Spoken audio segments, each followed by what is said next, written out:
Hey kids, today we're going to learn about potential, which is energy per charge.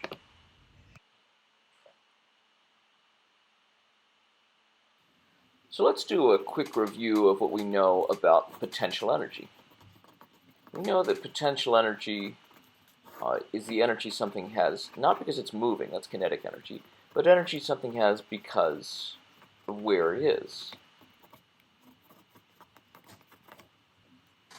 So for example, if you put a ball on an incline, it's got a lot of potential energy at the top.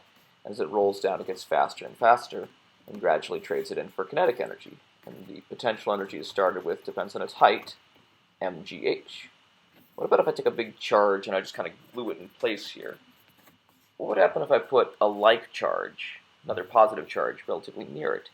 It'll get pushed away, and it'll go faster and faster and faster until it has a bunch of speed, so it has kinetic energy now.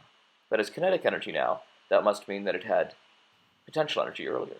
So we're going to define potential energy as still energy due to position, but not just position compared to a big mass like the Earth, like how far away you're from the Earth.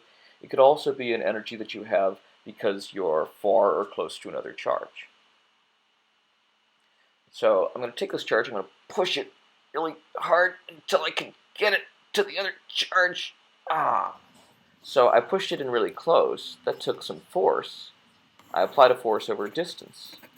Well, that means I did work to get it there, and work is energy change. So you can see proof that I put energy into it. So for example, if I start with 2 joules of potential energy and I finish with 8 joules of potential energy, how much work is done? How much work was done in pushing it from one place to the other?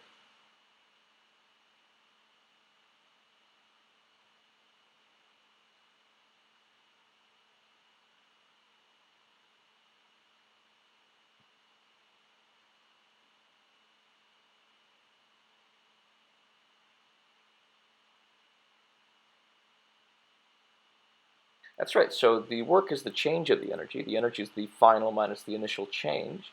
So you take the 8 joules minus the 2 joules, you get 6 joules of work. So that's how much energy added to the system by doing work.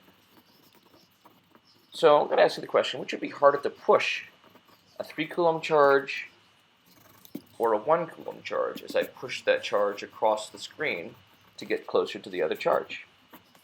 And I want you to think about which one has more force that I'm pushing against. Think about Coulomb's law. If you have a bigger charge, how does that affect the amount of force between the two charges? So of course, it's harder to push a 3 Coulomb charge. So I wanted to find a new kind of energy that kind of depends on how big the charge is. We're going to call it potential. And it's equal to the work per charge or energy per charge. So for example, if a charge has, say, 2 joules of energy and it's got 8 coulombs of charge, how much potential is that?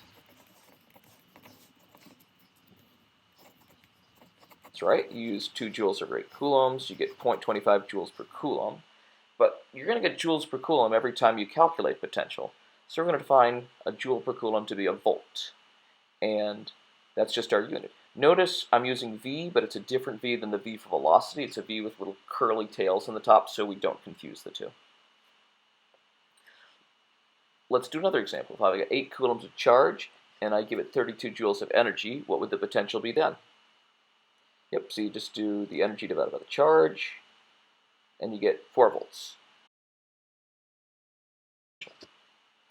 Here's another one. What about if an electron has a potential of 120 volts, what is the energy? You might think, okay, I know the potential, but I don't know anything else. Well, remember, you can look up what the charge of an electron is, so we actually do know that. So fill it in there. We know the potential is 120 volts. We know the charge is the charge of an electron. You can just look it up.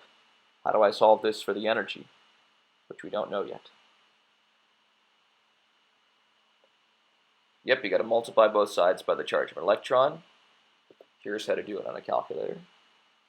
So the charge of the electron will cancel. And I get my answer of negative 1.92 times 10 to the negative 17 volt coulombs. But a volt is a joule per coulomb. The coulombs cancel out, and I get units of joules, which as energy should be. But who cares? Why did I invent this new kind of energy? Why can't we just use energy? Well, it's when you go to a gas station, you don't compare the total amount of money you're going to spend to develop your car. You compare the price per gallon if you're comparing one gas station to another. That's a more relevant comparison to make.